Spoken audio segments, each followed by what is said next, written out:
Welcome to Steps, a podcast celebrating people and their stories. Far too often, we don't give people the opportunity to share their journey, where they've come from, what they've overcome, and the amazing things that have happened in their lives. That's what we're going to do on Steps. We'll have real conversations with real people to understand how they've gotten to this place in time. Confucius said, the journey of 1,000 miles starts with a single step. So, let's start this journey. Today's guest on Steps is Jeremy Roueche, better known as DJ Roueche. Jeremy's a DJ, music producer, and an all-around dope human being. In our conversation, we explore what his catalyst was for getting into DJing, the journey that took him to the West Coast, and the steps that he took that led him to DJing on some of the biggest stages in the entire world. Without spoiling too much of his story, you're going to want to tune in to hear about it, how his paths crossed with Madonna. It's actually pretty awesome. Jeremy shares a lot of his life, and I'm grateful to be able to be a microphone to help him share it. Now, let's get into the conversation with DJ Roueche. Well, hello, my friend. How the heck are you? I'm doing great. Thanks for having me. This is, I feel like it's been a long time coming. It has been. I mean, and I got a question that I got asked, but like, it's been a long time coming because you actually, the intro music that everybody just listened to, you created. And I absolutely love the fact that like now it's come full circle and we've got you back on here. So, and we can talk about that too, but what everybody really wants to know, and it's the first question I ask, is where in the world is Jeremy Roueche right now? I am actually at home. Haven't even been home for 24 hours yet. I've been on and off the road for 5 weeks, 5 different trips, and been on the road more than I've been at home. But now I'm at home. Got to sleep in my own bed last night. And for everybody who travels, they know even if I'm in a nice hotel and it's a nice bed, but sleeping in your own bed always feels good. There is nothing like the feeling of just being at home. And even if you're getting like a couple hours of sleep or you get in late, it's just like you melt in. It's the familiarity and the comfort for sure. Absolutely. Like you have your room the way you want it, whatever sounds you need, whatever curtains you need. It's the light that you want in or don't want in. Like, yeah. What, do you have like a sleep like routine or like, I mean, are you blackout curtains and noise machine and what's that look like? Yeah, I don't necessarily have a routine, but I do like the room to be as dark as possible. We have an air filter fan that puts out a little bit of noise, so that's nice. And when I'm on the road, I will have a rain sound on my phone just so I don't hear people running up and down the hallway. And I put this on my Insta stories before, but a travel hack that it's not mine. I learned it somewhere else. But if your curtains don't close all the way, you grab the pant hanger from the closet that has the clips on it, and then you clip the curtain close, and it has saved me many a times. It's funny that you say that, and you mentioned it because I was going to talk about that. That's one of those, and I picked it up from you because you put it out there, and I distinctly remember, and like now it's a no-brainer. And actually, when we were traveling, bringing the family down from Portland down to here to Arizona, like I would every time we would go, like we were at a hotel or something, grab it and. Corey's like, what? I'm like, what are you doing? Just trust me. It's the little travel hacks. It's those little things you pick up after years of traveling that make a huge difference. Are you like a eye mask person? Do you have to do that? I don't have to have an eye mask. I'll bring one with me because sometimes if the room is really dark and like the smoke detector red beaming light now becomes as bright as the sun for some reason, like I'm like, okay. And usually by the time I wake up, the mask is like on the floor in the middle of the bed somewhere, but sometimes I need it to fall asleep. Just depends on the lighting of the room. Oh, I get that. Yeah, it's the complete and total darkness, and it's like there's just this light that's just beaming right at you. Yeah, and it might as well be the sun shining in there because that's how bright it is. It doesn't matter. Yeah. Somebody's got a little laser poker poking it in your eye. Exactly. Yeah, it's like who decided that was a good idea? That's a very good question. So anybody that is listening that has ties into the smoke detector space, there's got to be a better way for people to understand that thing's working.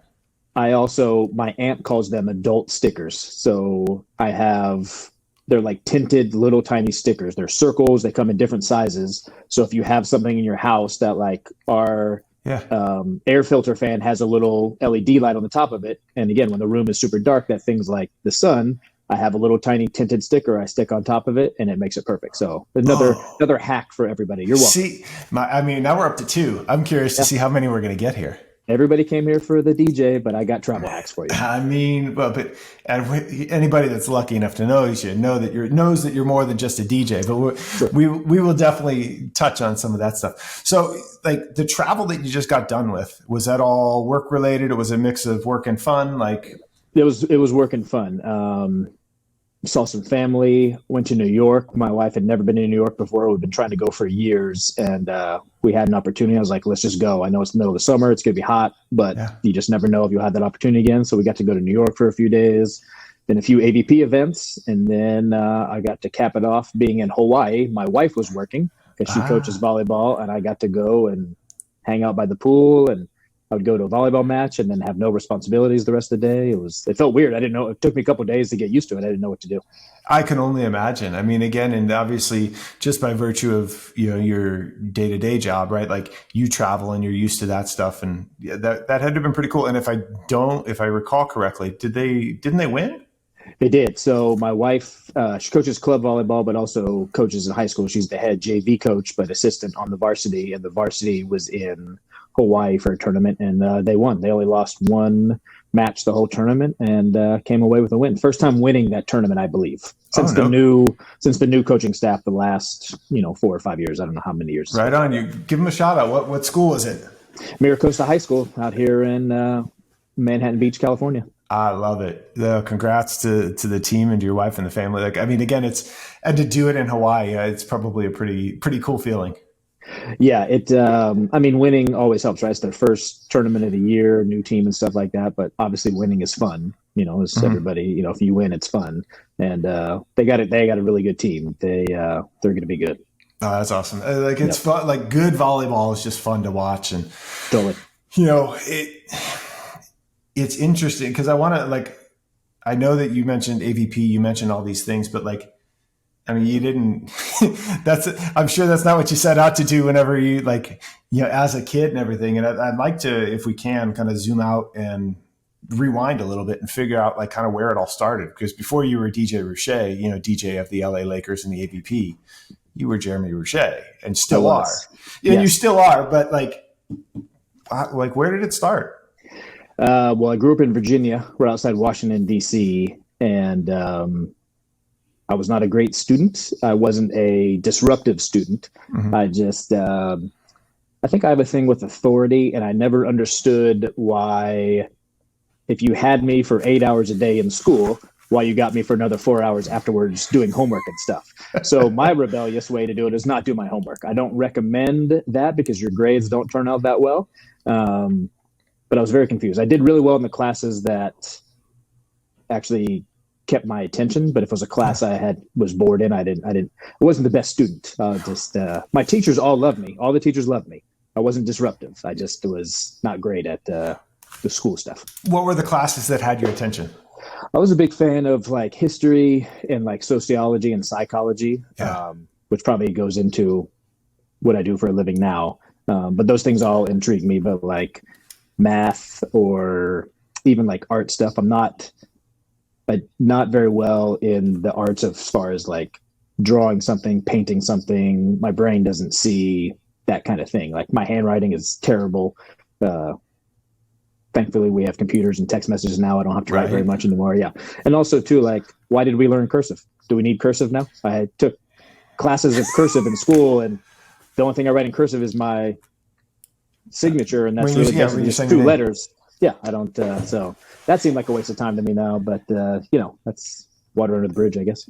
Well, that's not. This is not a public service announcement not to do well in school and all that stuff. But I agree with you, because here's the funny thing is, right?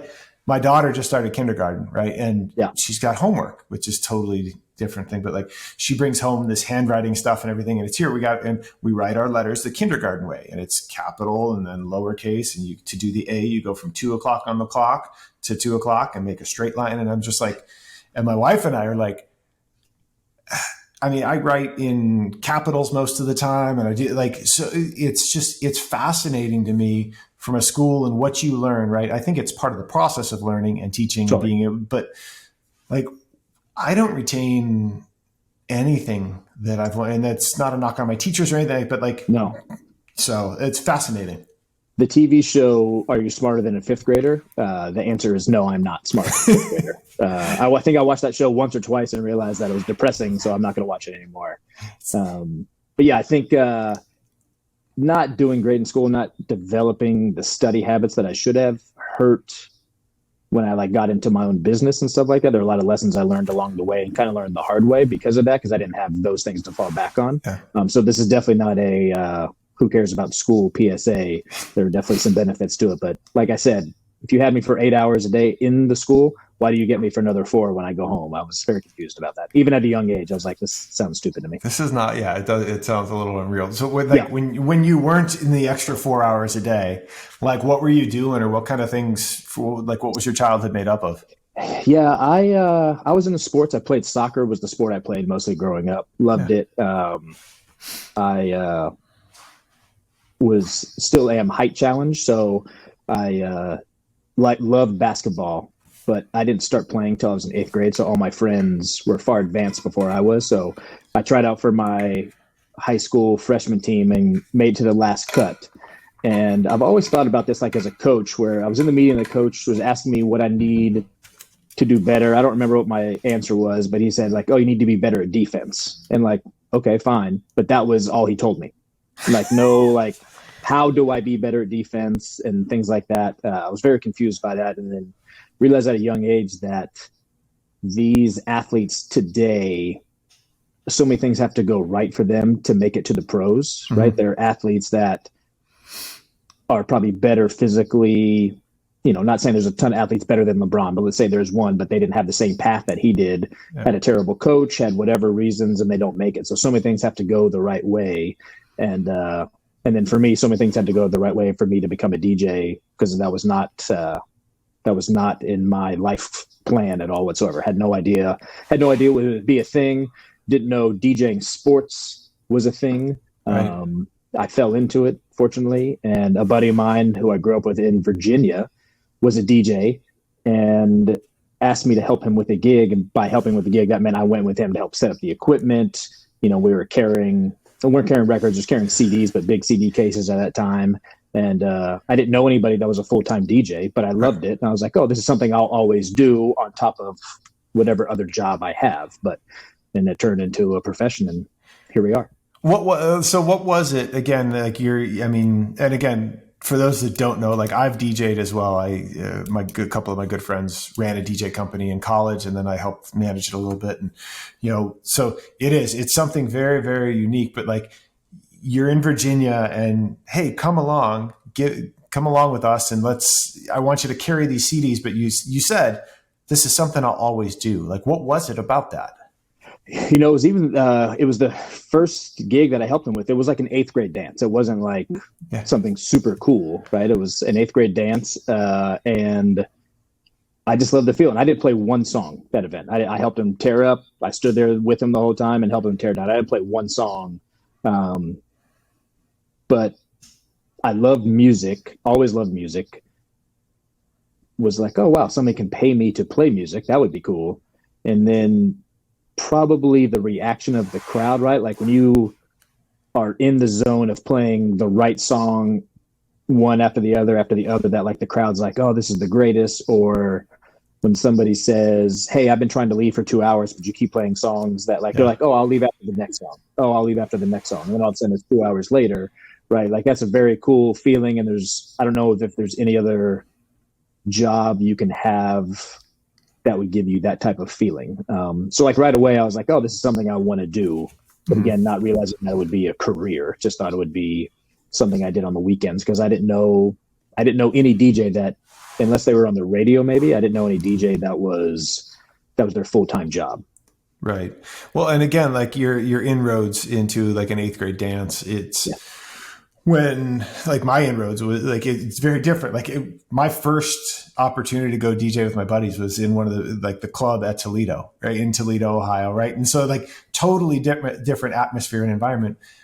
and it's the same feeling, right? And again, I think that's when you're playing, and again, I helped bring stuff in. I helped, hey, oh, can you help? And we were doing a mixture of CDs, and we were using mini discs as well, because that was right when they were, kind of becoming popular, and you could record and you could re-record and all that stuff. Yeah. So, but to sit and watch how one person has the ability to control the mood and the vibe and energy in a whole place of 1,000 people, 500, like it's a powerful thing that I relate to.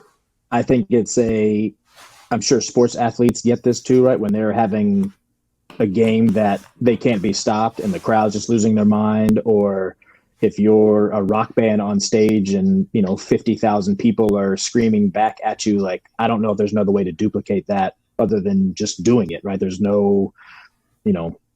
no other way to do it. And it is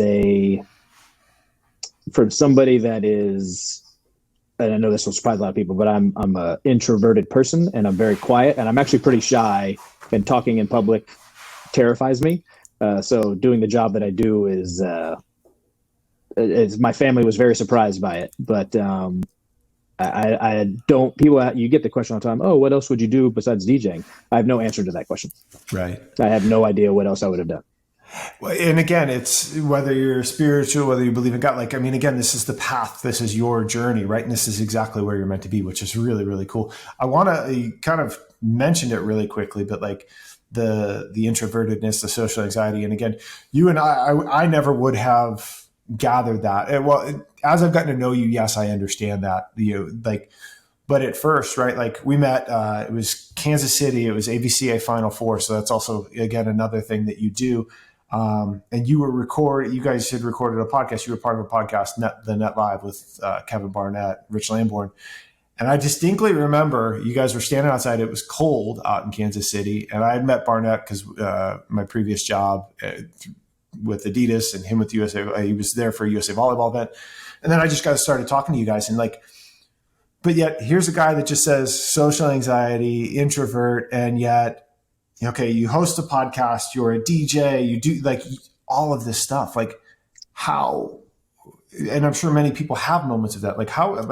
How did you get to the point where this was something that you were comfortable doing? I'm still not 100% sure I'm comfortable with it, to be honest with you.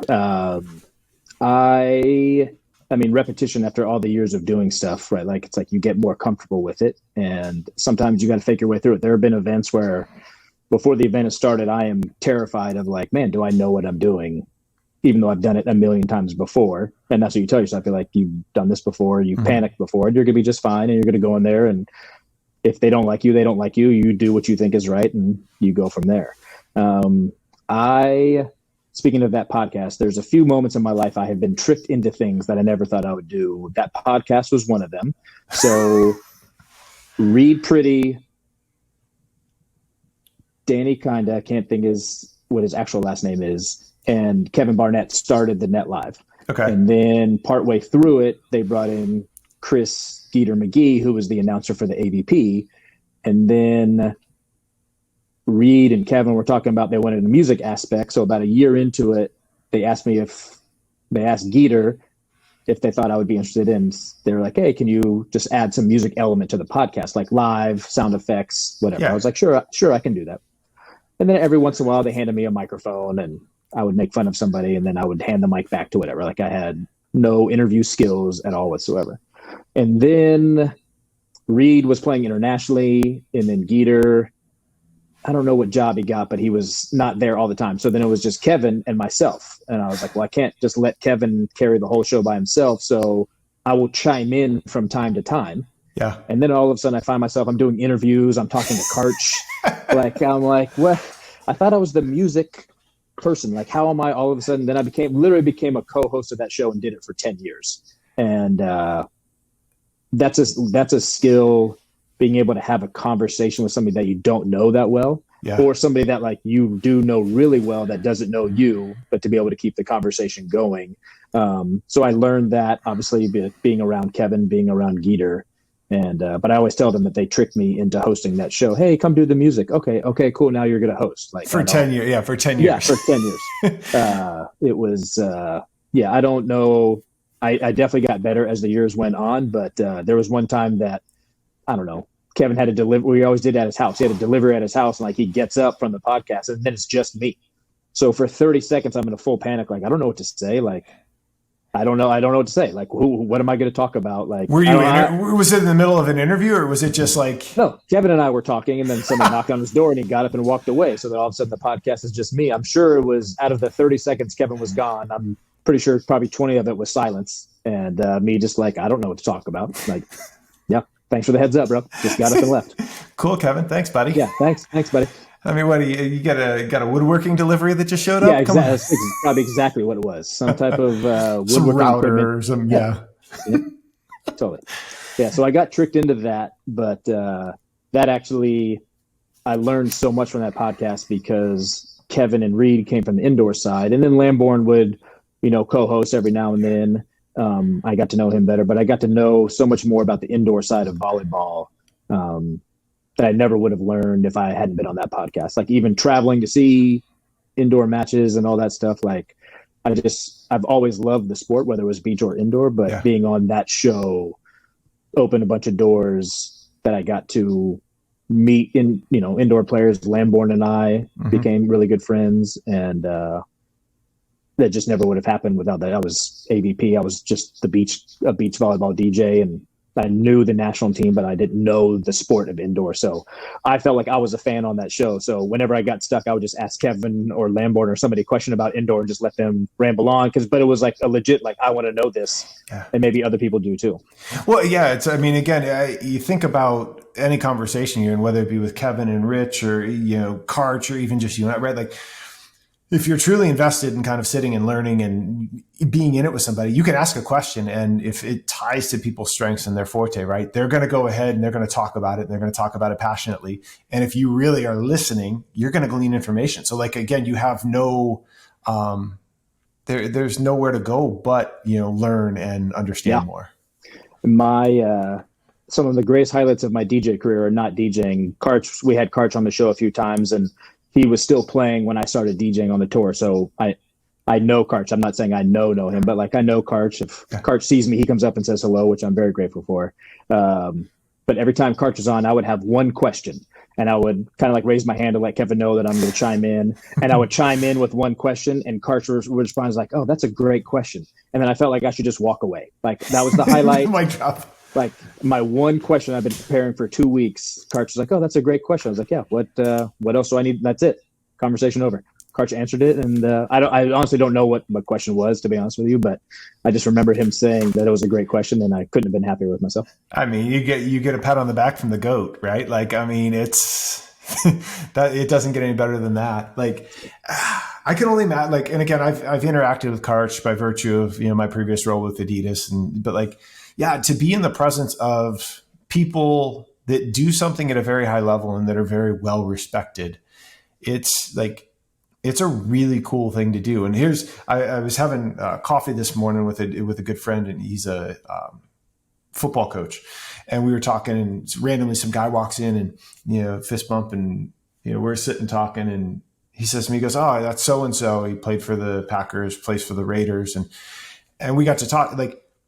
The thing about people that do things at a very high level, like a Karch or anything like that, like I'm just honored to be in the space. And I use the word honor because it is. And like, I want to be around them to understand who they are, what they're up to. I'm not one that's like, hey, let's grab a phone, let's take a selfie, because again, they're humans just like you and I. And totally. That to me ends up being a hard thing for people, that when you see somebody that's famous out and about, like, hey, can I get a picture? Like, why?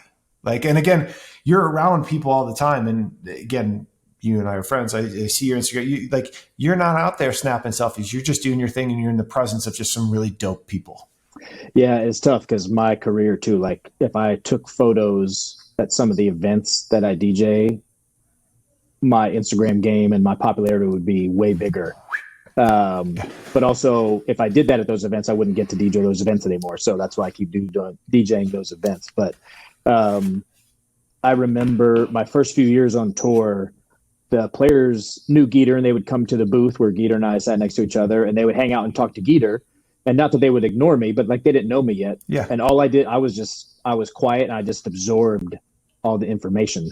And then once the players got to know me a little bit more and trusted me, then I could start asking questions of just like, like they would sit there during a match and I'd be like, oh, why did so-and-so do this or why that? And they could break down the game, which was how I actually learned to play beach volleyball, was just by sitting in the booth and having professional athletes tell me how to play the game, not on the sand doing reps, just by them talking to me. And I couldn't have got a better volleyball education from just talking to some of the top athletes in the world.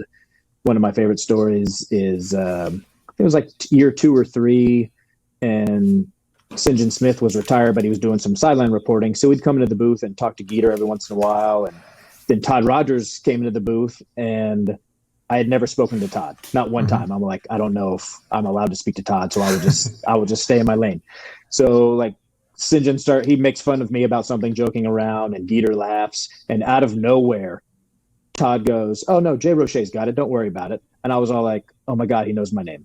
And I didn't say a word. And like St. John and Todd leave, and Geeter and I both look at each other. And I'm like, I didn't know that Todd knew my name. This is the greatest day of my life. That Todd just defended me when St. John was making fun of me, and I had never spoken to him before. It was a fantastic moment, and I've had a million moments like that on tour, and it's been those are the moments that I'll remember as opposed to what happened on the court, actually.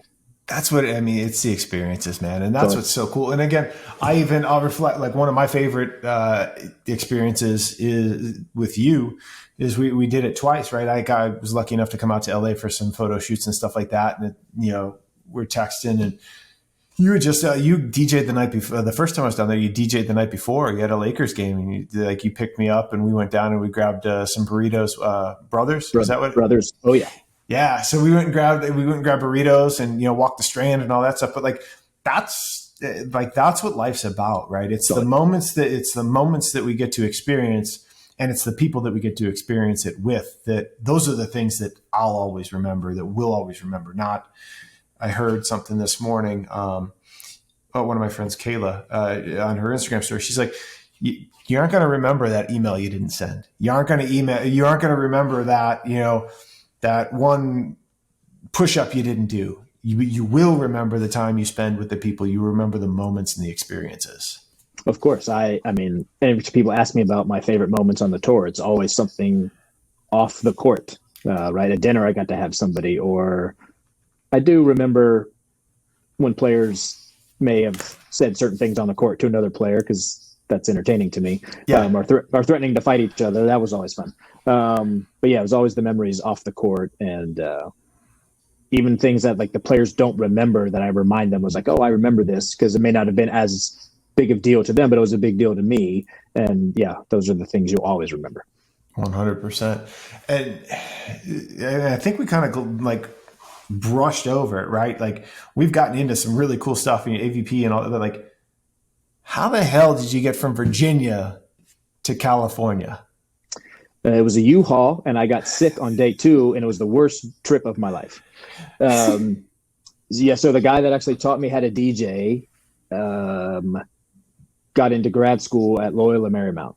And we were just talking one day, and he said, "It's like, oh yeah, if I remember the conversation correctly, he's like, oh yeah, when you move, you always want to have like a roommate, somebody that you know." And I was like, well, I'll go. And that was the conversation. And 6 months later, I was in California. Wait. Yep. Hold on. Like, you're like, hey, pick me, I'll go. And yeah, pick me, coach, put me in the game. So I think I knew at a young age, and I was 19 years old. I turned 20 like a week or two later after moving to California. Okay. But I knew before that, and it's not a rule, obviously, but I feel like there's only like a handful of times in everybody's life where you can pick up your whole life and move. Sure. Right. For whatever reasons. But I was 19 years old, about to turn 20. I wasn't in a career yet. I graduated high school. Not that I was floundering, but it's not like I didn't have anything that was keeping me in Virginia. My aunt and uncle used to live in Long Beach, so I had visited California when I was a young teenager. So I kind of had an idea of what California was like. And as naive as I was at the time, because I think I sold some stock that my family had got for me when I was a kid just to have a few $1,000s in the bank. And that's what I came to California with.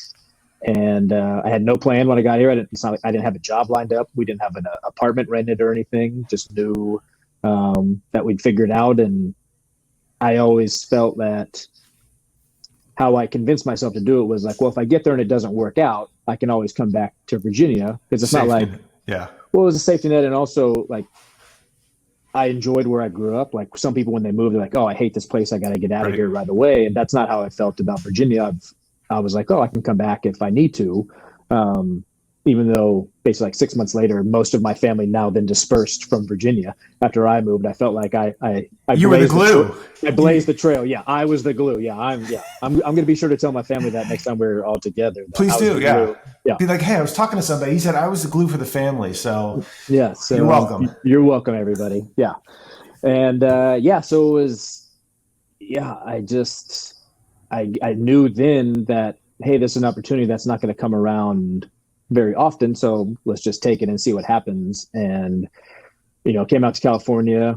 The buddy I moved out here with, like obviously I knew him, but didn't really know anybody else, and we just figured it out. He was going to school and working full time, and my first job I got was I was a valet. I was parking cars for this club in Los Angeles that didn't have a name on it, so it meant it was cool, right? Like you had to know.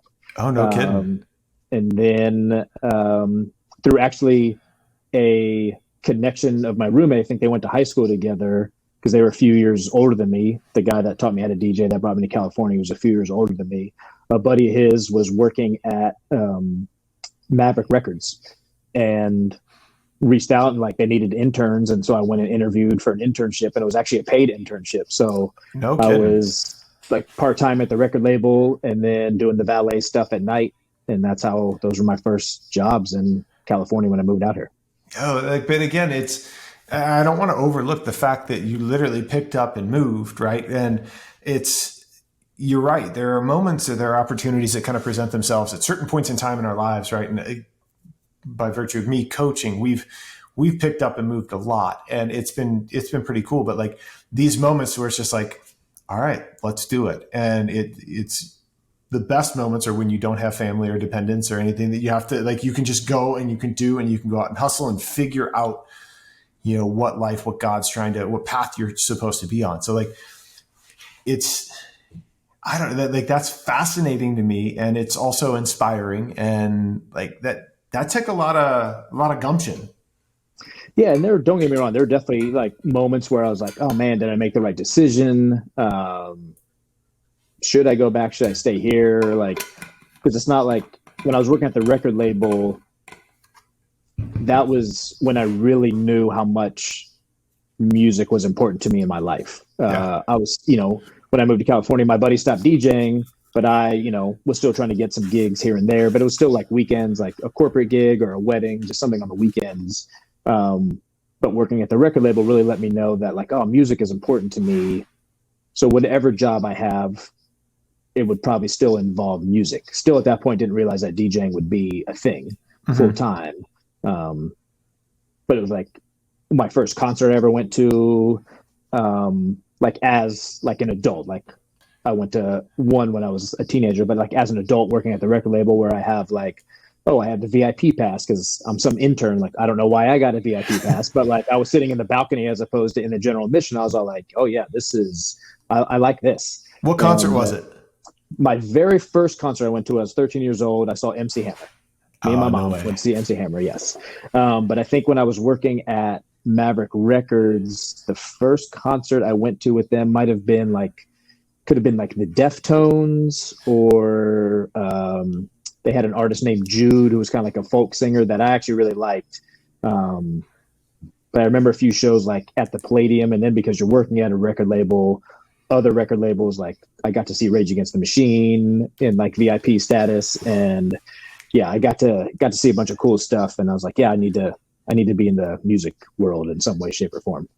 Yeah, and again, it goes back to the experiences we're talking about, right? Like you're experiencing these things, and then along the way, it's confirming, what's going on in your head, right? Like, oh yes, this is the feeling that I want to have and be around and be a part of. And I mean, Maverick isn't like, it's not like you're talking to super like no name label either. Yeah, I was fortunate. Like, it was Madonna's label, Yeah. and yes, I did meet her, and I had been in her house before. Yes, and it was a smaller, like, it was part of Warner Brothers Records. It was a smaller boutique label. It was the label they gave Madonna, but like they had the Prodigy, they had Alanis Morissette, like those were their big name artists, and so getting to be a part of that, you don't realize at the time how cool it is, right? Until it's over, and you're like, oh, that was a cool moment in time. Like, I don't. People would have to look at it, but the video for the song Music that Madonna did, like I was on set sitting like in her director's chair while she was acting, because at that time I was helping out her personal assistant. And even in that moment I was like, oh, there's a lot of people that would because like she has paparazzi are following her around, right? And Right. I'm now sitting in her director's chair while she's, shooting this. I'm like, who am I, some 20-year-old kid that's sitting in the chair that on the back of it says Madonna, because it's her chair.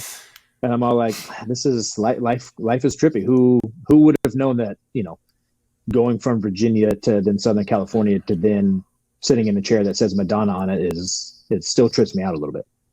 Dude, I can imagine. Like, and those are the moments that you'll continue to hold on to. It's like, that's what's really neat about like the journey that we're on. And so you're in music, right?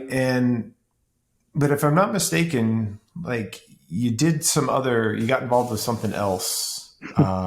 Because of the record label. I was going to ask where. Okay, so yeah, talk to me about it. Talk to us about that. Yeah, so I mentioned getting tricked into things. Maybe it's a theme in my life. So a friend of mine worked at the record label, and he ran an improv group at a theater in Santa Monica.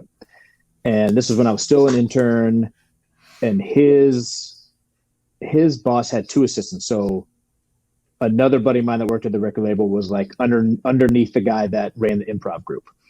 And he had just taken it over, and he was like, hey, I'm doing this like workshop improv thing at this theater. I would love for you guys to come, just so there's like numbers in the audience, right? Like, it's just so it looks like more people are interested. And we're like, yeah, sure, we'll come support you. No big deal. So we get there, we're sitting in the theater.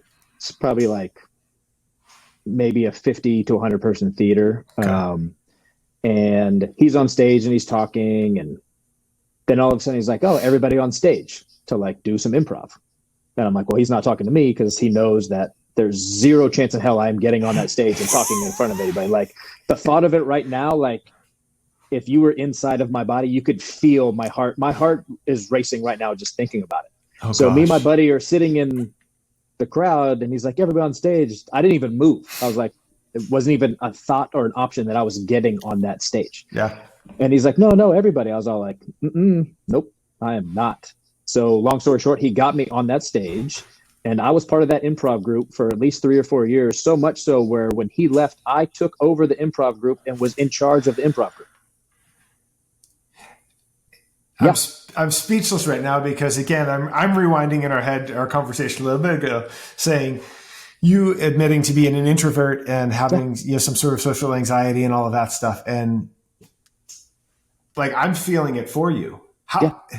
Literally my heart rate is racing right now just thinking about it. I wish we could clip in like interviews from my family members, because when they would come visit California, they're like, we're coming when you're doing an improv show, because we don't believe that you actually do this, and you're lying. Yeah. There's no way that you're doing improv on stage in front of people. And I was like, I know, it's terrifying. And don't get me wrong, I don't think I was good. I was good at like people would laugh at me when I would do things like would try to hurt myself on stage. My buddy, who actually fortunately knows me very well, one time without even looking at him, I turned and jumped midair, just assuming that he would catch me. And he did, thankfully. But like, those are the things that I did. Like, my acting, acting is not a thing that I ever had any desire to do. But looking back on it, I enjoyed the experience. I enjoyed the people I got to do improv with. And it did teach me a lot as far as like public speaking and how to carry on a conversation. Because if you've ever heard anything about improv, the cliche is it's always yes and. If somebody gives you information, your response is always yes and, to keep it moving. Because if you and I are talking and you're like, hey, did you like improv? And my answer is no. that kind of ends the conversation. Yeah. Even if the answer is no, I'd be like, did I like it? Like, it was fun while it lasted. And then I'll go into an explanation of maybe why I didn't like it. But if you say no, that kind of ends the scene, ends the conversation. And that's similar in everyday life. So if you're talking to somebody you don't know before and you're trying to spark a conversation with them and they're just giving you one word answers, or it's all like a no, that conversation is going nowhere. So it did teach me better communication skills. It didn't teach me how to control my heart rate. Cause like I said, just thinking about it, my heart rate is up right now. Cause it's terrifying being on stage in front of people, whether there were lines or not, but we had no lines. It was just setting up a scene and you just go from there. Like it feels like a different life, to be honest with you. It literally feels like there was another person besides me that was doing that. Well, and the skills that it gave you was really rapid. What I hear is, again, it feels like a different life.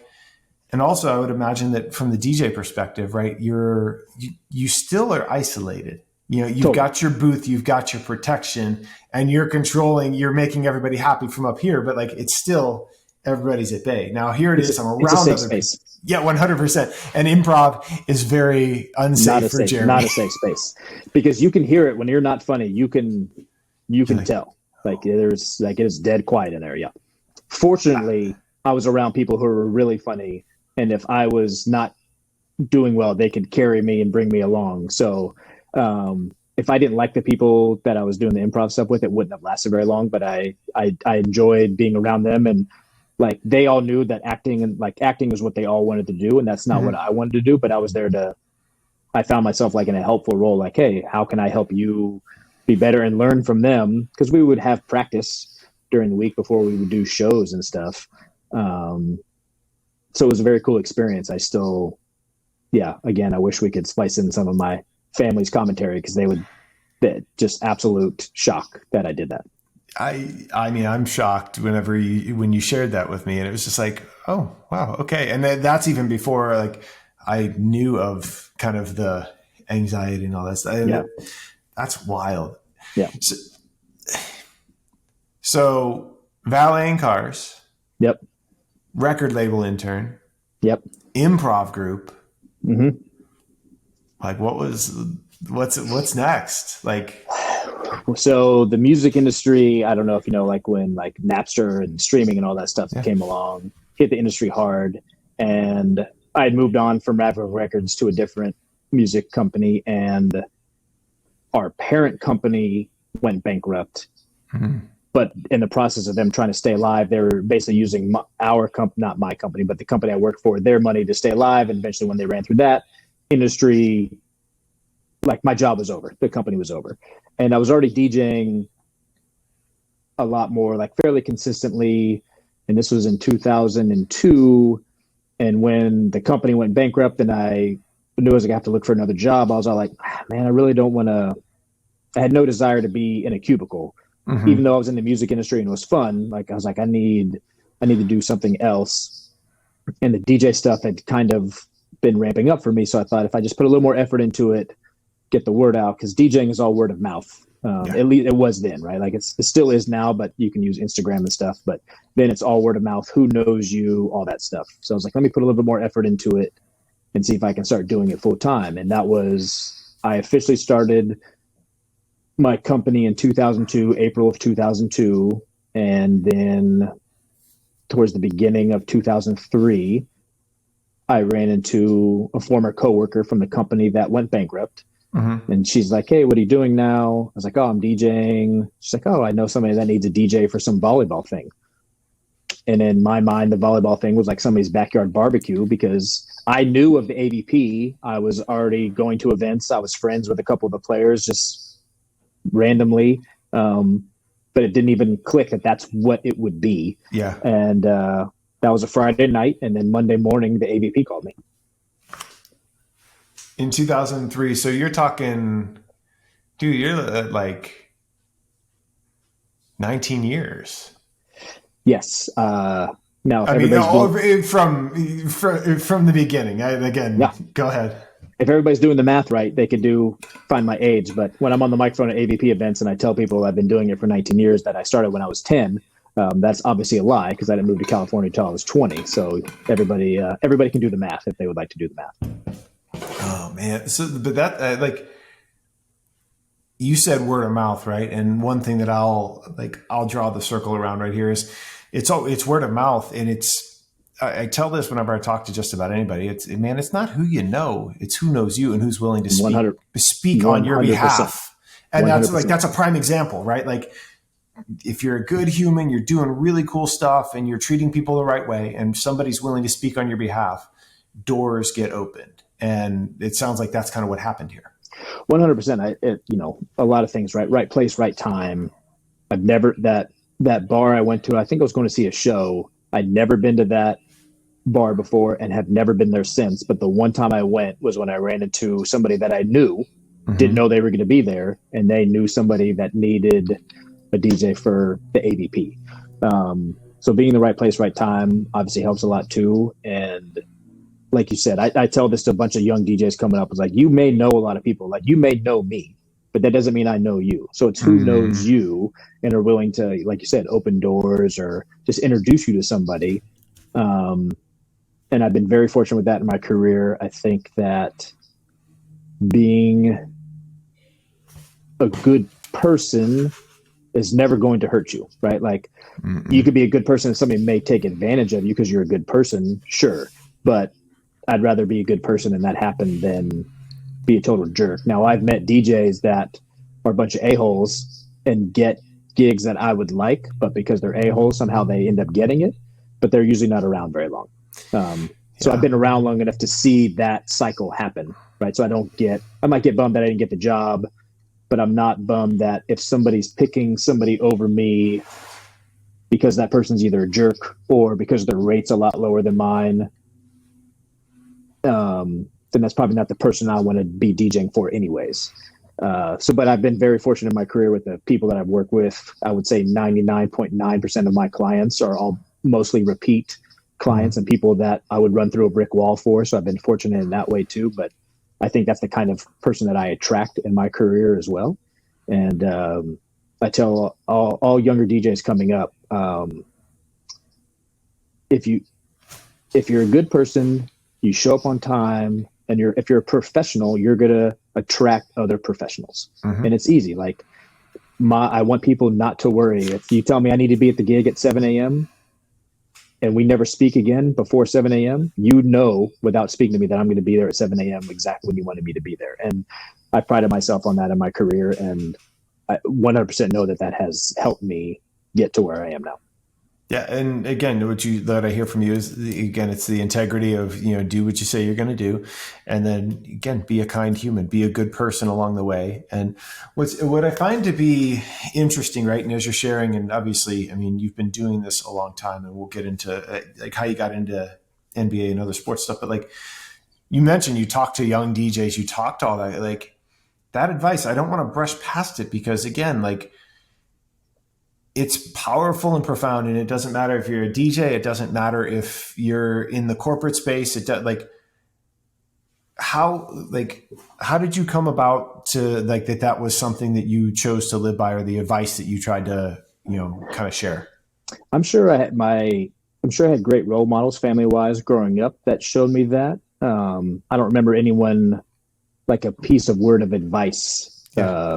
I don't remember like anything like that sticking out. My dad did say to me one time, I was complaining about something. He's like, well, you don't always get to do what you want to do. And I was all like, I was still mad, but I was like, you're right. And I think I told him he was right, but I was still mad at the time. But like, yeah, not everything, you don't get to do what you want to do all the time. Or maybe what I want to do is not what the group wants to do. And it's better if we do what the group wants to do. And that's also fine too.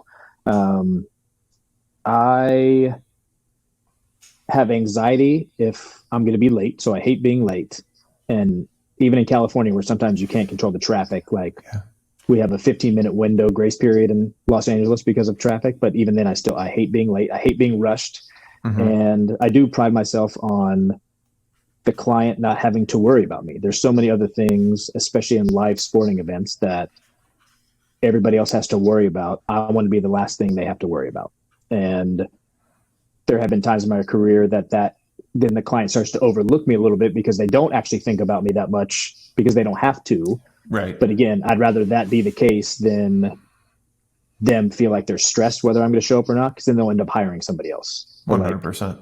Like, if I can make your job easier, that's my goal. Yeah, it's that like the servant leader, the servant mentality, right? Like, I mean, I'm here to be of service. I'm going to make sure that I do it to the best of my ability. And to your point, right? Like, if they overlook you because you are the consistent thing, I mean, that's a good problem to have. And then at that point in time, if they're pivoting, like, look, there's a reason that they're pivoting. So you did but you've done, and it even ties back to athletes that I've talked to and coached, right? Like, if you do your best and you know that at the end of it, when it's all said and done, you gave your best on that given day. And again, it can be different every day, but you gave your best on that given day or for that job, you can still hang your head high and keep moving forward. Absolutely. And my career is something that is very subjective, right? There's there's wrong answers for sure for my job. Like, you could play the wrong song, but there's also 50 right songs, right? And there's a difference of, oh, I don't really like that song, I might not have played it. Okay, but does that song still fit for that moment? And if the answer is yes, then that, if you ask me to DJ a gig for you and you don't tell me there's songs that you don't like, but I play a song you don't like, and you tell me, no problem at all. But there have been times where people are like, oh, don't play this. I'm like, why? They're like, oh, I don't like it. I was like, okay, tell me before the song is happening, because right now in the moment, the song it's the right song. Yeah. Does that make sense? Yeah.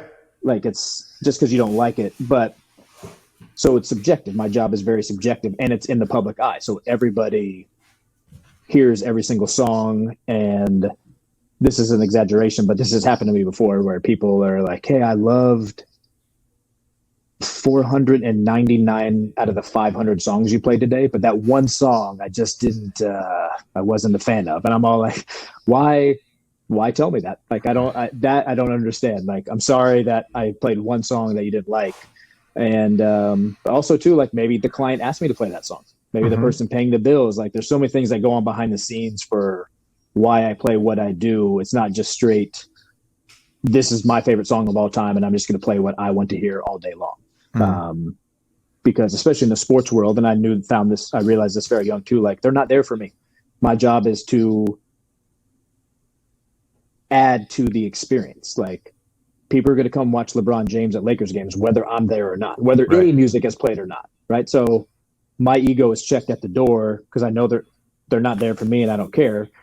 So I'm going to do what I can to make this experience for everybody who's here better. And I know I'm not going to please everybody, but if I do what I think is right, then I can live with that. I can live with the criticism. If somebody has criticism about something, it's like, well, that's fine. I felt like I did what the right thing was to do, and I went from there. And so is that, because I'd imagine that's tough, right? And you've said, obviously, everything is subjective. So, and you've mentioned other DJs, like, doing your best. Is that how you gauge whether you've done a good job, or like what are, like, how do you, because at the end of a Lakers game, right? They get the win. LeBron puts up 38 points, 10 rebounds, 10 assists, all this stuff, right? LeBron had a great game. Lakers had a great game, but like, how do you quantify that? Yeah. If the Lakers have a great game, then I definitely did a great job. If the Lakers lose, then I didn't do a good job. That's how I look at it. That's subjective too, right? But you can tell the Lakers could be playing awesome and I could still not connect with the crowd, right? Right. So that's kind of how I think any gig even if it's just one moment, right? Like, not every event's going to be the event, but if there's one moment in each event where it's like, ooh, I got the crowd here, or like, this was a good moment, or this was the right song for that moment, it just worked perfectly. Everything leading up to that moment worked out great. So the way I judge it is, if I always feel like I could do better. Like, ooh, this would have been good in that situation. But there's sometimes where you're holding on to a song because another situation might happen. But if that situation doesn't happen, you're like, oh, well, that song would have been perfect for this in the third quarter. But the way things are going, I might have needed it in the fourth quarter, but then I didn't. So you think about things like that as well, right? But I've never you're sure I've made mistakes in my career and I've learned from them. I'm like, oh, that was the wrong song at that moment. I've cleared dance floors before too, and then got people back. And so those aren't fun. But I think the way that I judge my career now is if I feel like I'm making the right decisions and I'm playing the song for a reason. And if that connects with everybody, great. And if it doesn't connect, then I'll go back and be like, why do I think that didn't connect? And I'll try to learn from that. But you just have to trust your instincts at that point. I've also been doing it so long that I worry sometimes like, oh, am I doing the same thing because I know this works? So then trying to challenge yourself on not doing the same thing over and over again. And that's where you are. Sometimes you're going to play a song like, oh, that didn't connect the way I thought it would. Okay. And then maybe I try it again in a different circumstance. And if it doesn't work, then it's like, okay, that's not the right song. Or it's like, oh, I need to do it when this XYZ or was happening, or it was this time of day, or it was this quarter, or it was going into the third set. So, yeah, it's definitely, it's hard when your entire job, like an athlete, right? Like fans will be like, oh, LeBron, you suck. And like Lakers fans will say that. And I'm like, no, LeBron, I don't even care if he could not make a shot that entire game. He still doesn't suck. Correct. Right. But it's subjective. Like he's doing his whole game is in front of everybody and everybody's going to have an opinion about it. And that's the same with my job too. Everybody's going to have an opinion about it. And you hope that the people that hire you, especially now with my resume, like understand that I do know what I'm doing for the most part. I'm very open to suggestions. I'm always open to that. And yeah, I think just always being willing to learn and seeing other DJs too. Like I go to other sporting events to see what they're doing to make sure that I'm not like, oh, I never thought about that before. Right. Because if you've been doing something for 20 years, that always works. You don't necessarily think I need to change. But you're like, oh, I never thought about it. Let me do something like that as well too. So always being open to learning, I think is how I grade being not successful, but still enjoying my craft. Because if I feel like I know everything, then that's as soon as I'm going to be a terrible DJ. Yeah. I mean, growth mindset like that's huge. And in listening to you talk, and again, I never lay claim to ever being a good DJ, but here's my relation point here is I want people to understand that like DJing isn't just playing music. It's not, and particularly in the environments that you found yourself in. And because it's not like, hey, press play and go. Like, no, like everything that I heard, right? Everything that you do is calculated. It's okay. If I do this, then this is the outcome that I expect. And it's almost like you're a scientist, right? Like, and again, this is like you're doing these experiments and you're figuring out, you've got this hypothesis and you're putting it out there. And it's like, okay, if I do this, then based on this, I expect this. And it's not just push and play and going. And like, man, if anybody's been at an event, right, they don't, to your point, they don't always notice the good DJ, but they do notice the bad DJ. Definitely notice the bad DJ. Yep. Yeah. And again, I was one of those, but it's okay. Look, it's I credit flashing back to the DJ that taught me how to DJ. Like when I was just helping him set up and tear down his equipment for like a full 6 months to a year, I just got to sit there and watch him DJ. And didn't realize that at that exact moment, but what you realize is that he's teaching me how to read the crowd, right? Because he's playing the songs, and internally I'm like, oh, he's playing this song because of this, or he did because I can't teach you how to read a crowd. I can teach you the equipment. I can give you all the music. I can tell you what song to play when, and you're still not going to connect with the crowd the same way I would if I just gave you all of my music, right? So reading the crowd is the most difficult part of a DJ's job. And then now the way the DJ world is, when I first started, if I played a song that the crowd didn't know, they'd be like, oh, well, the DJ's playing it, so it must be cool. Let me give it a chance. And then I would follow it up with a song that they knew. I wouldn't hit them over the head with a bunch of stuff they didn't know, but every once in a while, I'm like, ooh, this song. Back then I would get songs before it even got to radio, and I'd be like, in about a month, you're going to be requesting the song, and it's going to be the peak song of the night. Where now, if I play a song that people don't know, they're like, "Oh, this song's terrible." I'm like, "Well, I disagree." And then a month later, it'll be on the radio or the top streaming song or whatever. So the DJ world has changed that way a little bit. So I keep that in mind sometimes with all of the gigs I'm doing. And if you can hear the car being washed outside next to me, I apologize. I can change rooms. No, you're good. Oh, perfect. I can hear it. I can hear it. But again, here's a good thing. I mean, this is real. This is real conversation, brother. I'm at home. This is not fake. That is for sure. Just right outside the wall, right there is someone getting the car washed, power washed. I hope it looks good afterwards. Maybe I'll bring my car. Well, you can send me a picture. We'll throw it on Instagram. Oh man. So we kind of glazed over, like brushed over it. Like we fast forward to you like dropping beats for LeBron and all that, but like I want to know, and again, I know, but like I know people want to know how do you get in? Like how did that happen? You get to DJ for the Lakers? Yeah, right. Yeah, I still don't have an answer. Somehow I've been DJing and no one's told me I can't DJ anymore.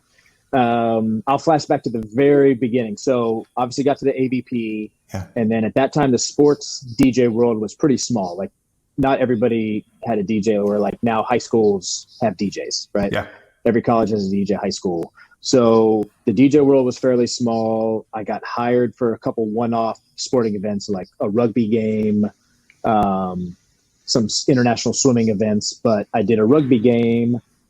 It was rugby sevens, which is very cool. If you've never seen a rugby sevens match, it's fascinating. It's so fast too, because there's not that many of them. At one point, like these two dudes like literally slammed into each other, and I was like in the press box, like midway up the stadium, and I heard their faces hit. And their bodies immediately went limp. I thought they were dead. Like I literally was like, "Oh, those guys are dead." How could they ran full speed into each other and their faces smacked, and I could hear it. I was like, "They're dead." They weren't dead, and I'm sure they played later that game. But my God. So back to the being a professional stuff. So that rugby event was 2 days, and the first day was 12 hours. I was in a booth by myself. I didn't leave that booth for 12 hours. I didn't eat. I didn't go to the bathroom. I was just about to raise my hand and go, how the heck did you go pee? Didn't eat, didn't go to the bathroom. And it wasn't because they forgot about me. It was just the way the tournament was set up is there was never a built-in break. It was always something was constantly happening. Music had to be ready at all times. And I could have complained and bitched and been like, this sucks. And it did suck, but I was like, this is what needs to happen today. So I just have to do it. And the lady who was the game producer of that, like the next day, she's like, when I got home, I realized that you didn't have a break. And I was like, yeah, I was like, that's what I'm like. I'm sure you didn't really get one either. Yeah. But like, really, like they can get off headset and do whatever. And they come back where like, if I can't walk away and all of a sudden, oh, we need music. And no, there's no music there. So the next day she's like, tell me what buttons to hit when you need to go to the bathroom. He's like, we'll figure it out. But she got the job as the game entertainment director for the Los Angeles Clippers and brought me in with her. And I have been doing gigs with her since then. And I think because of that day, like I didn't complain about it, and I could have, and it was messed up that like no one thought about giving anybody a break. Yeah. But nobody was doing it to me on purpose. It wasn't like, screw that guy. Yeah. He can suck it up all day long. Like no one's, like AVP events today when we have, a rain delay and all of a sudden we're out there for 16 hours and I don't get a quote unquote actual break. There are other people that aren't getting breaks too, and no one's doing it to you on purpose. It's just live events and you got to do what you got to do. But I'm pretty sure that she remembered that. So when she got the gig, like, hey, would you like to do this as well too? And I was like, yes, I would. So I was actually with the other Los Angeles team for a few years. And then when the Lakers, after Kobe retired, the Lakers were looking to make a change, and I did not know this, and I don't know all the details, but they reached out to me, and I was like, yes. That also, I was kind of burnt out on the NBA at this time, and I'm going to get into the weeds on this a little bit. So I was actually ready to move on, and that was going to be my last. Whether the Clippers wanted me to come back or not the next year, I don't know, but I knew going into that season it was going to be my last season. I was like, I need to do something else. And when I was with the Clippers, I was music directing. So meaning I was doing like kind of all the in-game sounds and all that stuff, but I wasn't DJing. We had DJ Dents who would like DJ for the players, DJ timeouts, but he also hosted. So I was more of a music director role. So when the Lakers reached out, I was all like, yeah, you're the Lakers. I could, maybe I'm not as burnt out as I thought it was. I could stay in the NBA. But I asked them, I was like, do you want somebody to just hit buttons, or like, I would prefer to actually DJ. Yeah. What's the role and function? Yeah. Yeah. And they're like, oh no, we have the person to do the in-game stuff. We want you to be the actual DJ and use actual DJ equipment and mix songs and, you know, bring a new musical vibe to the organization.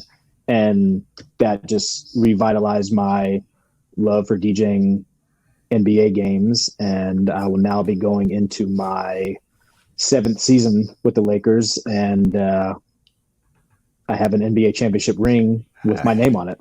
I was going to say, I mean, I haven't seen it in person. I've seen pictures, and it's pretty surreal, by the way.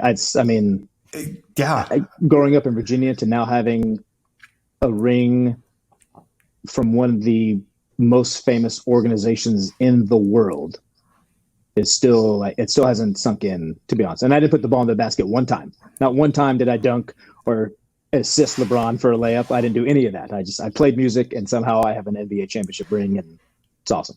Yeah, and the cool thing is, and I don't want you to downplay, and I know you don't, but downplay what you actually do, right? Because again, I think this is one of those moments. This is a lesson for, you know, anybody that's in a support role, a support function. Like, I mean, again, I come from the coaching world, right? As an assistant coach, it doesn't matter if you're sports medicine. Like everybody, it sounds cliche, but in these large organizations, everybody plays an integral part. And it's, you know, if you're the DJ, right, and you do that to the best of your ability. And I'm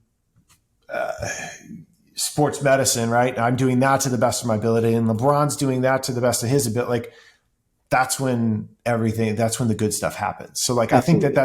I think that's really awesome. And I'm going to tip my cap to the Lakers and I know all organizations do it, but like they do provide those for the support staff, because again, the integral nature of the business, I think that's huge. Yeah. And they technically did not have to give me a ring. I am not a Lakers employee. I'm an independent contractor, even though, oh, gotcha. You know, so technically they did not have to give me a ring. But they did, and I am. They chose to. Again, like there's nothing in my contract that said you owe me anything other than the amount of money you decided to pay me per game. Like they don't owe me anything else, and they've been a great organization. And I'm sure when my DJ career is over, I'll be able to reflect on it a little bit more that I have an NBA championship ring. But I mean, it's still pretty cool. Don't get me wrong, but I still don't think it sunk in a few years later. I mean, it wouldn't, like I can only imagine, because it's not like you're rocking it every day either, right? Correct. Like I'm definitely not doing that. Yeah. So it's too heavy. People ask me if I DJ with them. Like, it's pretty heavy to DJ with. No, that would actually force everything to stop.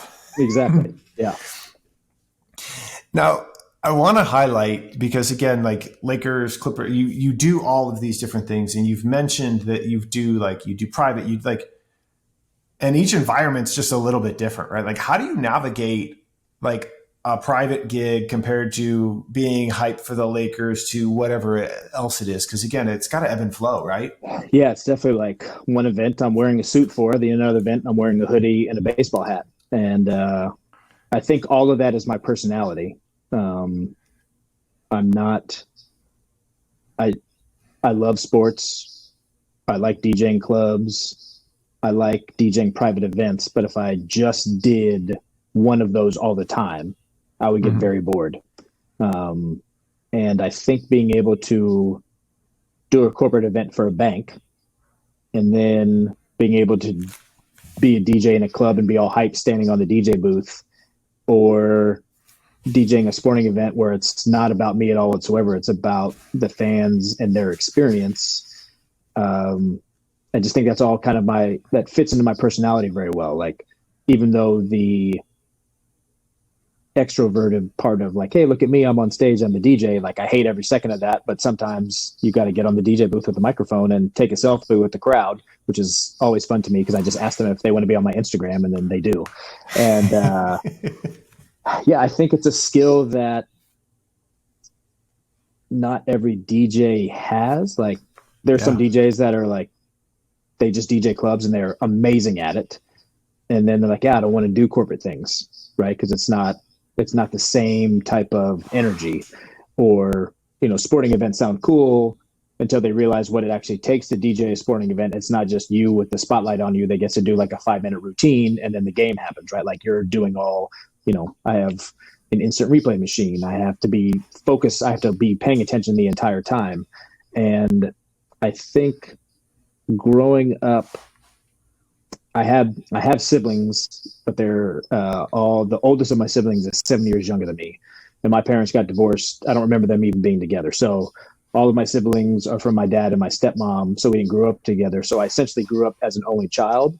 And so I was around a lot of adults. I was the first grandchild, and my aunt and uncle didn't have kids until I was already older. So I was the first grandchild, but I was around adults all the time as a kid. And I think being around them and listening to their conversations and just kind of absorbing it all helped me be able to navigate all the different type of gigs I have now, right? Like, I can talk to the CEO of a bank about music or about what they got going on at the bank. Or if LeBron was to have a conversation with me, I can have a conversation with LeBron as well. Or Phil Dahlhauser, who, if anybody looked at my Instagram, we are currently not friends, but we had a conversation about what he needs to do to get our friendship back. And this is all in jest, but he knows there's some things he needs to do. But like, then I can go joke with Phil about he needs to get our friendship back on track because he lost me money. He looked me in the eye and told me to take the bet, and I took the bet, and then he lost me money. Phil. Yeah, Phil. I mean, but he knows what he needs to do. So being able to navigate all of that stuff. And then I think it's just having a respect. I have a respect for every client or every player, where even if somebody's my really good friend at an event, I will say hi to them, but I may not spark the conversation because I don't know what their mindset needs to be for their match. Right. And it's, if they end up starting talking to me, cool, no problem. I'll have a conversation with you. If it's just a hi as we pass, I'm not taking that personally at all whatsoever, because you're here doing your job. And if your job means you don't want to talk to anybody, then that's your job. Casey Patterson might talk to me during a play where another player will not acknowledge my presence, because that's just where it is. So that's just how you got to roll, and not take any of it personally at all whatsoever. And again, that speaks to the breadth of like kind of your comfortability, and as it's grown, right, in the different situations, different environments. I love what you said about kind of the upbringing and being around your family and absorbing that, right? Because I think that far too often we bypass a lot of the stuff that's happened to us in our past, and you give it the kind of the nod or the respect, even if it's maybe not an environment that we, again, for me, ups and downs from childhood and all that stuff, like, we still learn, and that's what shapes kind of where we're at and where we're going. So I love that you kind of called to that. Speaking of different environments, right? Like, you're also like, and I love this about you, and I don't know if many people know this, but like, you're also not just a DJ. You do something else, and you do it. And I'm going to tell you, you do it really well. And anybody that knows that you do it knows you do it well. But can we talk about your other? Are you referring to the Suicide Doors? I am, my friend. I am. My group. Yes. Yes, I produce music as well. If you've heard this podcast, you've heard music that I have produced. It is the most rewarding and most frustrating thing I've ever done in my life. I have talk about that though. Well, keep going. I have zero. I played the drums growing up, so I can keep a beat, but I don't know how to play the piano. I can't tell you if a song, what key the song is in. I can tell you if it sounds right. I can't tell you, it's like, oh, that's in A minor or B flat. Like, I have no idea, but I can tell you if it sounds right together. And DJing for so long, I feel like I know what type of rhythm can get people to move, like vibes. I feel like I can create a vibe. So producing music is something, like, looking back on my life, is something that I've always wanted to do, even as a kid. I'd be listening to records and just not understanding how they created that sound. But I also didn't know how to ask the right questions to get in the right rooms of learning how to do that. Like, I didn't know anybody that was a music producer. And then even when I worked at the record label, the music producers I was then introduced to were people that went in the studio with bands. Like they would produce for U2 or they would produce for another singer-songwriter. So they are either playing the guitar or they're kind of leading the band in the studio of like, hey, try this sound, do this, blah, blah, blah. And I knew that wasn't the kind of producer I could be because I don't play instruments. Right. But wanting to learn how to produce. So I think I just eventually started just asking the right questions and it started attracting the right people, and met somebody and he knew how to like operate the computer program that would help make music. Because it looks like an absolute spaceship when you first open it up. You're like, I don't know what button to push. I don't know how to make any noise. How do I even turn this on? Yeah, and I'd gone into studios with other people just to sit there and watch like how they would record a guitar, how they would record vocals. But I knew that's not the kind of producer I wanted to be. But I had been in studios, so I was like, okay, I see how it happens, but I still don't understand how it works. And long story short, eventually, like, I attracted the right people and just kind of learned by watching. That's how I learned mostly, is by watching. And they it was like the DJ thing. They kind of showed me, here are the basics, and now it's on you. And you just start trying to create sounds that you think will work. And I got connected with a DJ friend of mine who first started out doing gigs for my company. And then every year we would put out like a mixtape. We'd just do a DJ mixtape of us DJing and put it out. And then we both kind of started getting into producing, but separately. I was like, oh, well, next year when we do a mixtape, let's put out a EP of like our own produced music. Oh. And we did, it was like a 5 or 6 song EP, but like we produced individually. Like I produced 3 songs, he produced 3 songs, and we put it out. And I was like, well, that was dumb. Why don't we do it together? Like, we're both learning at the same time. Like, let's get in the studio and do it together. Like, you learn a new skill, then, oh my gosh, that helps me learn that skill. And then maybe I've learned a new skill and I can bring it to the table, and our growth as producers will happen a lot faster if we do it together. And that's how the group, the Suicide Doors, formed. And I wanted to produce under a different name than DJ Roueche because the DJ Roueche brand had been out there for so long. Yeah. And DJ Roueche, I explain it like this: DJ Roueche has to play your request. The Suicide Doors are artists, and you're not asking, when U2 is performing on stage, you're not requesting songs like, hey, play whatever, so that's the Suicide Doors. We are an artist group, and we do perform live, but not in the typical DJ sense. Got it. Now, there's a lot that I want to understand, because again, the music producing side, it's very different. But the first thing that I'm inclined to ask is, why the Suicide Doors? Yeah. So I've been fascinated with 1967 Lincoln Continental since I was a young kid. Just the way the car looks cool, the way the doors open looks cool. And I was driving to Mammoth to go skiing, and it popped in my head. I was like, oh, that would be a cool name for the next mixtape. And then I was like, wait a second, that would be a cool name for a band. And I literally sat on it for a couple of years before my production duo got together. And then when we got together, I was like, hey, I have this name that I think would be cool. What do you think? And that's how it came about. The rest is history, they say. Yep. Now, so the 67 Lincoln Continental, was it standard with Suicide Doors? Is that why? Okay. Yeah. So if you watch the opening sequence to Entourage, the very end of the opening sequence to Entourage, they all get out of the car. You see the doors open that way. Got it. That's a Lincoln Continental. Yep. Okay. Got it. Now I'm piecing it together. Yep. I dig that. That's really cool. Man.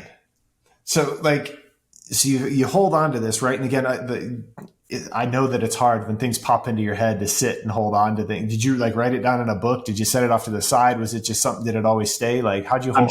I'm sure I wrote it down, but it just stuck in my head. I was like, this is because I kind of knew that I wanted to produce. I didn't know that it would turn into that name. Like I said, my first thought was like, oh, it'll be a cool name for a mixtape.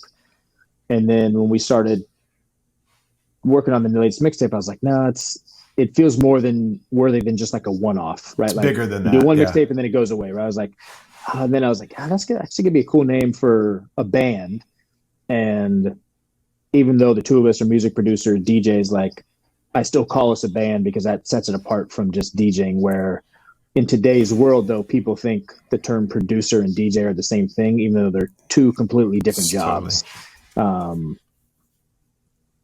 it's kind of the same thing now. And I think where I want to be in my career and what I tell a lot of DJs coming up, like you could be the most skilled technical DJ in the world. That's not necessarily going to put you on stage if like you want to perform at festivals. If performing at festivals is what you want to do, that might not be what gets you there. Now you'll see people like A-Track or DJ Jazzy Jeff, but those guys have 20 plus years of being the best turntablists in the world. And even though A-Track produces music now, like, yeah, I would go see Jazzy Jeff at the festival because that's how dope of a DJ he is.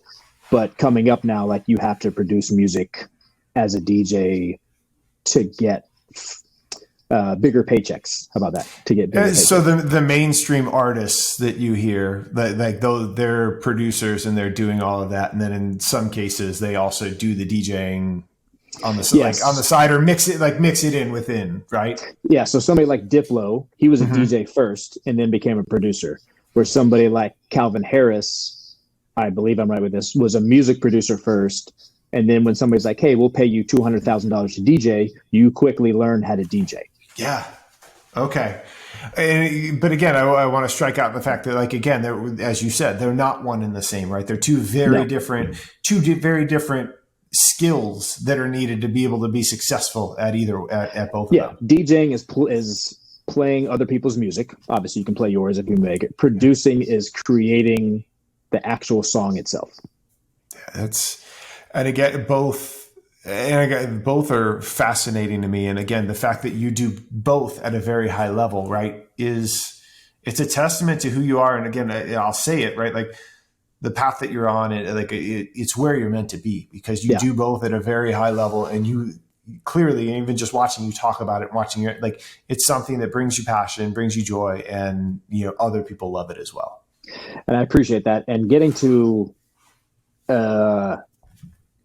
play my own song, and I'm very critical of my own stuff, right? Like I think most people would be critical of like, whether they were siding out well or whether they, played well in whatever sport, but like even DJing, like music wise, I'm like, man, well, does my song stand up next to the Drake song that I'm playing at the arena right now? If the answer is no, then I need to go back to the drawing board. But when I've made music, I was like, oh no, I can play this song after the Drake song and it still feels the same vibe in here. That is a very cool thing. Like I have gotten to play my own songs for crowds at Lakers games, at AVP events, at Olympics. That is a very cool thing that I still don't think has sunk in fully, that I got to do that. If I told my production partner, if we never make another song ever again, I can still say I played our own music during a DJ set at the Olympics, at a Lakers game, at an AVP event. And not everybody can say that. And like that, I'm very appreciative of that. I'm going to still keep going making music, but I couldn't be more appreciative of it. And because of that, I'm very open to artists that no one's ever heard of before sending me their music. And if I like it, I'm going to play it. I don't care if you're a known artist or not. Now, Here's your disclaimer. Just because I like your song doesn't necessarily mean it fits into what I'm doing, right? Yeah. Like people have sent me slow R&B jams that are really good, but I can't play that at a sporting event. I just can't play it at a sporting event. Like it's just not going to work. And sometimes it's hard to explain to people that, or I know your song is going to suck just by the way you approach me on social media. Like just your first sentence out of your mouth, I'm like, nope, your song is going to be terrible. I will still listen to it. What could somebody do to avoid that? Because again, social media is huge, right? And again, if you're talking about building connections, what can somebody do to give themselves an advantage? Just like you do in any other conversation in life, approach somebody the way you would want to be approached. It's pretty simple. Like if your message to me is, "What's up, bro?" and like that's the only message, I don't know what to do with that. I know actually what you're reaching out to me for, but I don't have the time to teach you how to properly send me music, because some people send it to me in terrible formats, or just send me the Spotify link. I can't play the Spotify link in my DJ set. Like, I will take the time to educate some people if they ask me the right way. Be like, hey, when you approach other DJs, here's how you should do it. And most of the time, those people are very thankful, because how would you know how to do that? Yes. But your initial, I can't teach you how to say hello to somebody. Like, a DM is not like, if you call me, you're like, hey man, how's it going? I'm like, hey, how are you? That's not how you start a DM message, right? Like, you need to tell me what you need from me if we don't know each other, right? Yeah. So like, how would you want somebody to approach you is how you should approach them. Makes sense. And again, I think that stands true whether you're approaching you to play music, or a company to explore partnerships, or anything, right? Hey, here I am. This is what I'm up to, and I wanted to like. Again, it's the common courtesy of just, if you're trying to connect dots, do it in a way that you want to be connected to. I love totally. And if you need something from me, and I have no problem with that, you need to make it as easy for me to give you what you want. If I'm now exchanging 10 messages with you before I get to your song, you've wasted my time, and I don't have time to waste like that. Right. So some things I feel are common sense. Other things I'm more than willing to happy to teach people that I've learned and give them the advice if they're open to it. I'm not just going to throw it out there at them. They have to be open to it, because like anything, if you just start throwing advice out there, it doesn't mean they're going to listen to you. This is true. And again, what I heard again is, it depends on how it's approached in the first place. And again, what's up, bro, doesn't do it. Does nothing for me. I've always joked that I'm going to respond with, life has been kind of tough. My wife and I are going through a hard time. We're hitting some financial stuff, just to see what their response would be. Just to find out. It's a social experiment. But I love that. Or what I maybe even challenge, not even that, like, you don't even have to fabricate something. Just be like, yo, been a long couple of days, like, man, I just got back from trip. I'm exhausted. And just leave it there. Because again, to your point, right? That's what they perhaps somebody doesn't know what's going on, right? Or doesn't know how to approach it. And maybe this is one of those social cues that it allows them to learn. Like, that's fascinating. You need to try that and let me know. I also, social experiment wise, I want to go to people's cubicles while they're working and question every single thing they do, just like they do in the DJ booth. That would be a very fun experiment for me to do. Oh, you're going to write that email? That's what you're going to say to your boss? That's what you think is a good idea right now? Yeah. I would like to do that. Wait, why'd you write that in that cell on that spreadsheet? Exactly. What? Oh man, you blew it. Really? Yep. Oh my goodness. Well, I don't picture you being in a cubicle anytime soon, and which is a good thing. And I never want to go back to one. So nope. That's why we're doing this, and that's why we're having these conversations. Exactly. Dude, your journey is so unique. And again, like I've said this, I'm fortunate to have known you for many years now. It's been just about 5 years now. And again, I feel like it's been longer, but I do too, actually. When you said 5, I was like, is that it? Has someone been 5 years? It's crazy, right? But again, because it was Kansas City, and that was my first Final Four when I was with the brand. So yeah, we're like 5 years.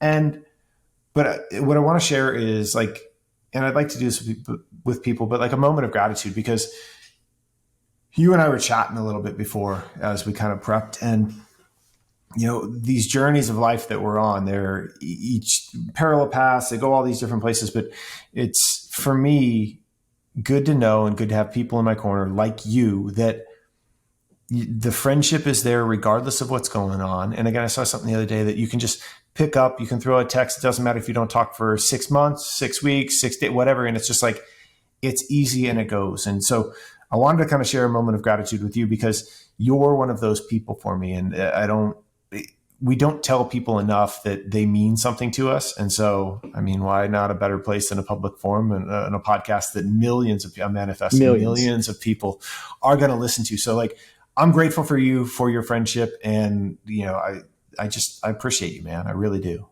I appreciate that. And I think something people don't know, some people know about me, but my circle is pretty small in life. Of people that like I fully open up to or say more than just like, oh, yeah, things are great. And you're one of those people. And like I said, when you said it's only been 5 years, it definitely has felt much longer than 5 years. And I'm happy that you started this podcast. I remember we talked about it before, and you're trying to figure out what your journey was. And it's like sometimes you just got to pull the trigger and start doing it, whether you're doing it the way you think it's supposed to be done. Like I'm a big fan of, it doesn't have to be perfect, but you can still do it right. Right? Like it's not going to be perfect out the gate. It's never going to be perfect, right? Just but do it right, and you're doing it right. I appreciate that, and again, that lands with me because again, I like many people, I'm my rewind. I'm my own worst critic, right? And again, I feel many of us feel like we need to do it perfect, and we got to get it out of the gate, and that's what I've learned with this, right? I'm into season 2 with this. I took a little bit of downtime, but like it continues to evolve, and it goes back to even like the putting out our best, and our best is going to evolve as we evolve too. So like, am I going to keep getting better? Yes. Am I going to, try to get LeBron on here? Cause we've talked about him about 100 times. Yeah. LeBron, anytime you want to come on in and just open answer invitation, LeBron, open invitation. Even if it's one question, let's just do it. I'm cool. But like, that's part of it, right? Like this is kind of the journey of life. So like, I'm grateful that, I've been able to lean into you. Like I mentioned at the beginning, you did the music for this, right? Like, and you and I had just chatted and you're like, yeah, I could throw something together, and everybody loves it. And so like, I'm grateful for that. And it's been a journey. It's been a journey of 5 years, and it's just been a journey with this. And like, to your point, I'm glad you're in my circle or part of my tribe too. Something that Dr. Gervais, who I know you know, I need to get a formal. Barnett's still holding out on me. He said he was going to connect me. He said he was going to connect me with Dr. Gervais, but I'm Kevin. You're still waiting. I'm still waiting. They live like down the street from each other. So, but I was talking to him one time, and we were talking about music. I was starting to get into producing, and I'm like, man, it's not where. And I'm not going to get the exact quote correct, but it's always stuck with me every time I start to doubt something or like, oh, is this track good enough, or was this mix good enough, or whatever. Like he reminded me that when Microsoft or Apple first came out, it was a black screen with green lettering, right? Like when they started, that's what it was. Mm-hmm. And like you look back at it now and be like, how did we even do computers back then, right? So your first time out isn't going to be a home run, right? Like my first song I ever produced, I can't listen to it now because I'm so far beyond that, right? But it was as good as I was at that time, and that was okay. Like wherever you are right now, like I'm at the peak of my music and DJ career at this moment, but tomorrow I can be better, but not to be upset with today's level because I know I can be better. Like today I'm as good as I can be, but that doesn't mean I can't be better tomorrow, but also not to be upset with today, right? And you use that example of, it was a black screen with green lettering, and now you and I are talking via Wi-Fi with Bluetooth headphones for me doing a podcast, right? Like that's just where we are, and things are, I listened to some of my first mixtapes, and I'm like, oh, I was terrible as DJing, right? And then in 10 more years, I'm going to listen to a mixtape I do tomorrow, and be like, oh, you were terrible at DJing, right? Like, but I'm fine with where I am right now, but that doesn't mean I'm not trying to progress to get better. 100%. And that ties to the growth mindset you talked about. And then also one thing that I love to add is every given day is different too, right? So like your best tomorrow may not be your best compared to today. You might be at a 4 out of 5 because you slept terrible and this and that, right? So like there are all those factors, right? So all we can do is try to optimize and do our best, but our best, just like an Oura ring chart or whatever, like whatever you're paying attention to, it's going to fluctuate, and that's okay. Absolutely. Yeah.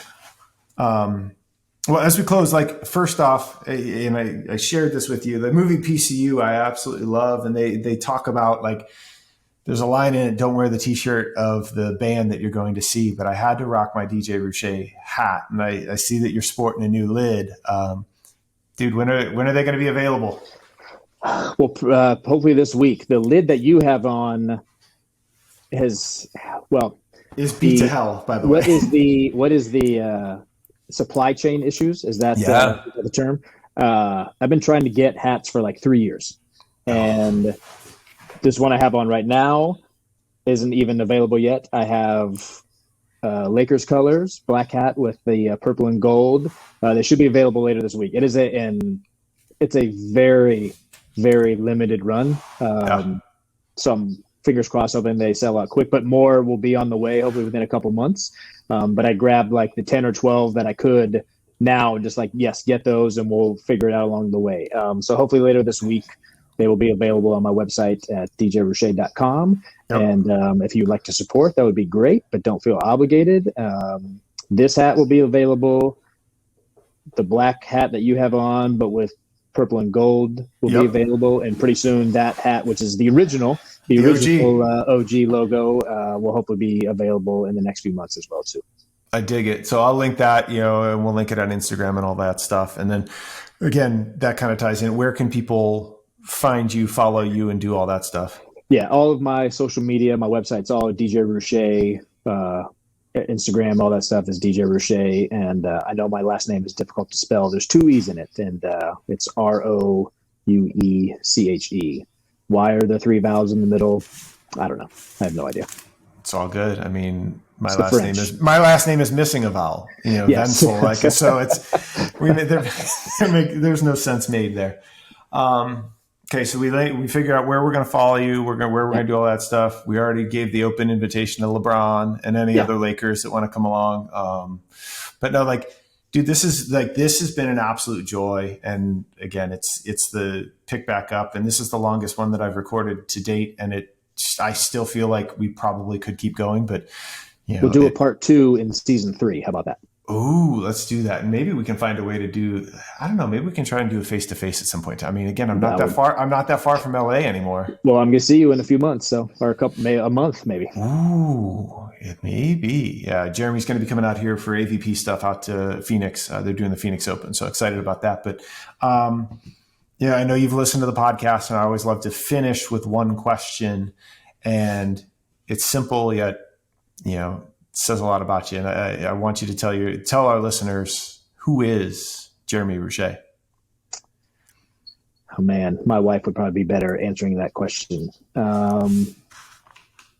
I actually wasn't prepared for this question. And I've listened to your podcast and I knew that it was coming, but I totally forgot about it, to be honest with you. What's your head and heart say?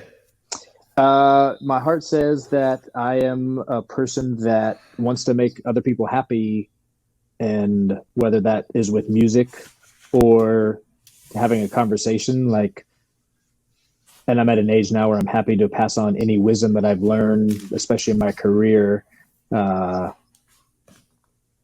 yeah, I think I've chosen a career where I can do things that put a smile on people's faces, or just get them bobbing their head for a second without them even realizing it.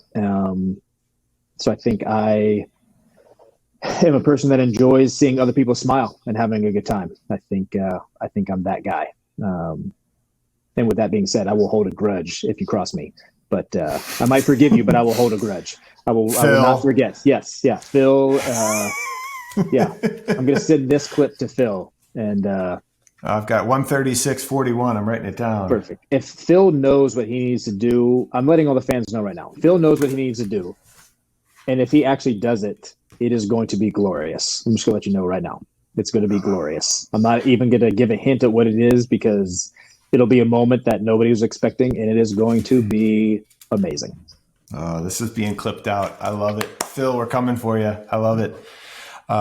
Jeremy, man, I can't thank you enough for taking time. Again, you just got back and all that stuff, and grateful for our conversation. One thing that I will do for whenever you're coming back up here to Phoenix, I know we've done breakfast burritos out in California at Brothers. I know I won't be able to find something quite as good, but I'll make sure that I find us some breakfast burritos for us to have some conversation over. Love it. So, can't wait. All right, brother. Well, I will talk with you soon. We'll catch up in a couple months, but man, I appreciate you. Sounds good. Talk soon. Thanks, dude. Jeremy's a prime example of how you can be the writer of your own story. I love that once he found his passion in life, he did everything in his power to keep chasing that passion and bring his dreams to life. Thank you, Jeremy, for sharing your story with me and with the world. It's one that I believe will land with so many people as they continue to chase their passions and their dreams. What were your takeaways? What were you left with? Let me know over on my Instagram at Steve Vencel, SteveVencl, on the post for this episode. Additionally, please share this with someone who may benefit from hearing these words. That's what it's about, sharing people's stories and understanding how to keep moving forward. Thanks for listening. Please like, subscribe, and comment. And until next time, keep moving forward, even if it is just one small step at a time.